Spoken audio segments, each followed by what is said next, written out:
This one. Hi yours, నేను మీ జగన్ని.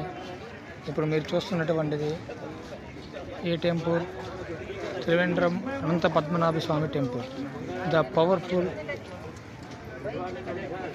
God in south.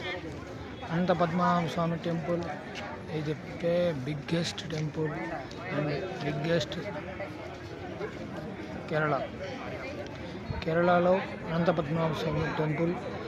దాని బ్యూటిఫుల్గా ఉంటుంది. మీరు చూస్తున్నారు కదా, ఈ కట్టడాలు చూస్తే మీకు ఎలా అనిపిస్తుంది? పురాతనం కాలం నాటిది. ఈ యొక్క సన్నిధానంలోని ఆవరణంలోని మొత్తం మీరు చూస్తుంటే మీకే అర్థమవుతుంది కదా. టెంపుల్ గోపురం చూడండి ఎంత బ్యూటిఫుల్గా బిగ్గెస్ట్గా ఉందో చూసారా. దీనికి స్వామికి సన్నిధానం టెంపుల్ పక్కనే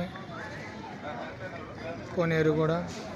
స్వామి దీనికి మారు పేరు అనంత పద్మనాభ స్వామి టెంపుల్, రంగనాథ స్వామి టెంపుల్ కోనేరు. మీరు ఒకసారైనా ఈ స్వామివారిని దర్శించి మోక్షఫలం కలిగించుకోవాల్సిందిగా కోరుతున్నాను.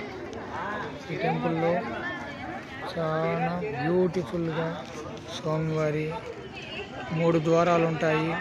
ఒక్కొక్క ద్వారంలో ఒక్కొక్క భాగం కనబడుతుంది. మా ఫస్ట్ ద్వారంలో స్వామివారి పాదాలు, రెండవ ద్వారంలో స్వామివారి నాభి అంటే మన యొక్క బొడ్డులో నుంచి శ్రీ మహావిష్ణువు అంటే మహావిష్ణువు అని అంటారు. మహావిష్ణువు యొక్క నాభిలో నుంచి బ్రహ్మదేవుడు ఆయన నాభిలో నుంచి ప్రత్యక్షమై ఉంటాడు.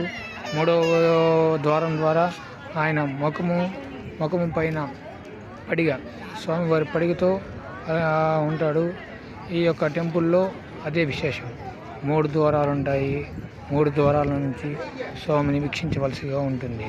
3 ద్వారాల్లో స్వామిని చూస్తేనే మనకి అనంత పద్మనాభ స్వామి టెంపుల్ పూర్తిగా స్వామి కనబడతాడు.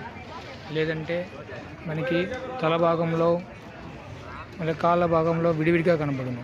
ఈ 3 చూస్తేనే స్వామి పూర్తి అవుతాడు. ఈ టెంపుల్ని ఒకసారి మీరు వీక్షించండి, పుణ్యాత్ములుగా అండి. హాయ్ యువర్స్, జై జగన్.